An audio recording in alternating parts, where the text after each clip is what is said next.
बक्सर की धरती पर एक ताली बजा के आप सब प्रियंका तिवारी का स्वागत कर दीजिए। सम्मानित करिए और फोटो ले लीजिए।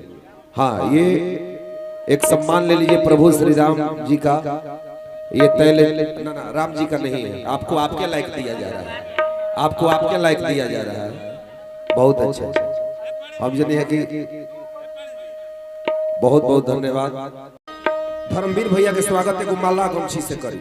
भोजपुरी के बड़े ही सुंदर गीतकार धर्मवीर भारती भैया के रउए अजय भैया बहुत सुंदर गीतकार, जेकर लिखल गाना प्रियंका भी गौली, गोलू राजा भी गौलन, भाई चंदन जादव भी गौलन।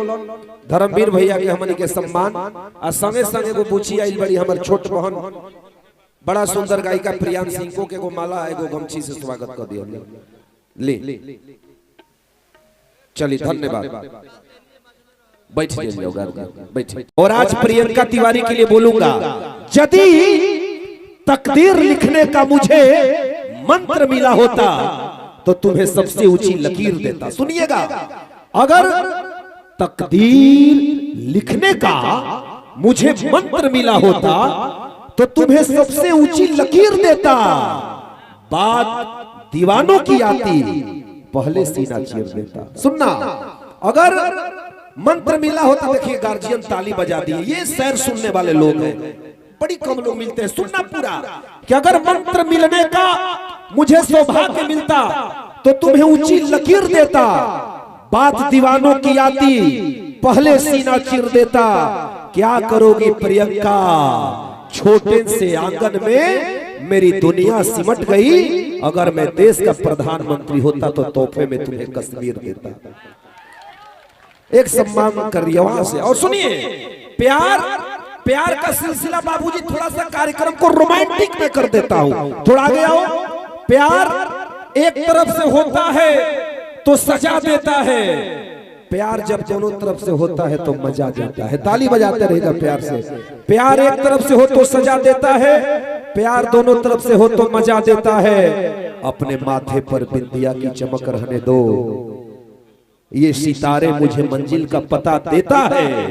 और तू मुझे प्यार से देखो या मत देखो जालिम, तेरा हर अंदाज इन्हें मोहब्बत का पता देता है। आइए प्रियंका, मैं चाहूंगा कि आपने ताली देकर कमाल का गाती है। आज के दौर में बाबूजी भोजपुरी की पहली ऐसी गायिका है जो कभी पैसे का डिमांड नहीं की, पूरे बिहार में दौड़ी, बिहार का दिल जीती, सोशल मीडिया पे चर्चा में आई। आप कार्यक्रम सुनिए। मैं चाहूंगा कि भिखारी ठाकुर की धरती से ये गायिका आई है, एक जोरदार ताली बजा करके सम्मान बढ़ा दीजिए। बहुत बहुत धन्यवाद। फूल है गुलाब का सुगंध लेते रहिए, पत्र है गरीब को जवाब देते रहिए। अरे वाह, पहाड़ पर चीनी के वास्ते राम ने धनवा चुरा है, सीता के वास्ते भिखारी घूम रहे हैं अपने नाम। कहा जाता है कि बुढ़ौती में हर बुढ़वा बेईमान होता है, कि बुढ़ौती में हर बुढ़वा बेईमान होता है। और जहाँ पे कुमारी कन्याएं खड़ी होती है ना, आपका नहीं, वहीं पे इन जैसे बुढ़वा का ध्यान होता है। अरे वाह। और आई कहे बता बड़ी आजकल तारा गर्मी लागत, पसीना छूटता, का बात है? मरद बड़ी दुख देता रे ना, मार दो बाड़ा निनका के। तू ही हाइले हो आ तोहरे खातिर कहत रे कैसे नदिया के धार जैसे बहुत पसीना की नदिया के धार जैसे की बहुत पसीना किया वो चाचा वो चाची के हाथ डालना। आओ प्रीति, बराबर में रहो। आइए भैया, आवे के बका कि नदिया के धार जैसे बहुत पसीना, नदिया के धार जैसे बहुत पसीना, बोला जाया वो डोला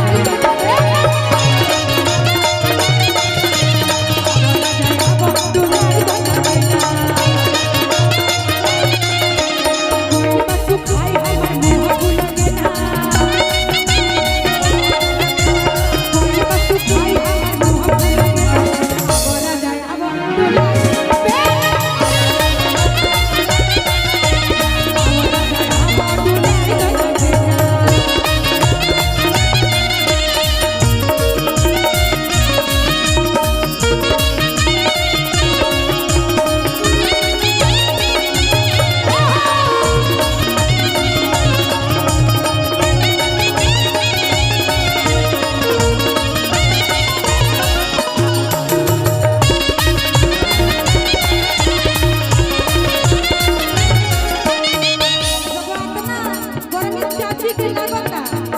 कहते कैसे हाय रे गरमिया जुलम कैसे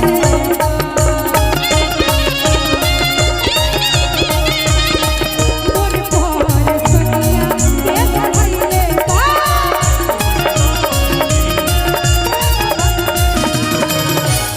हाय रे गरमिया जुलम कैसे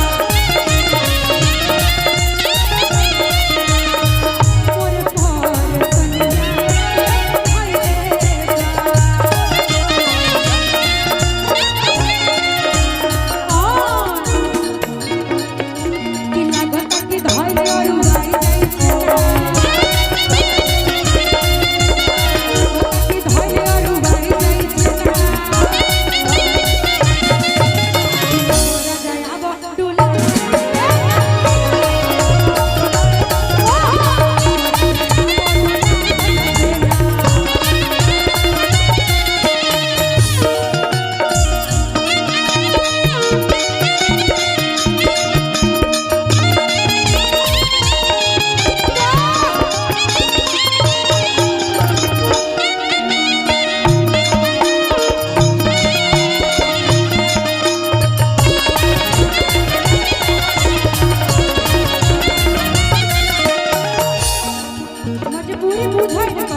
दीवाना बतिया के पूछो प्रियंका हो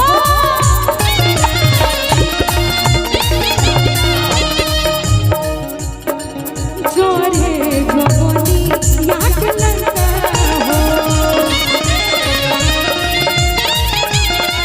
बतिया के पूछो प्रियंका हो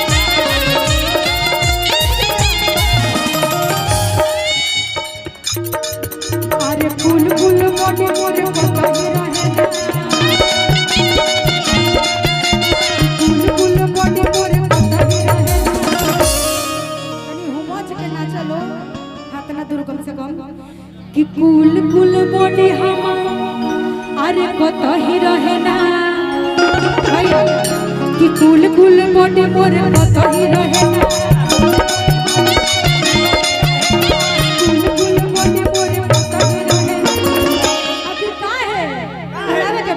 किया बरा जाया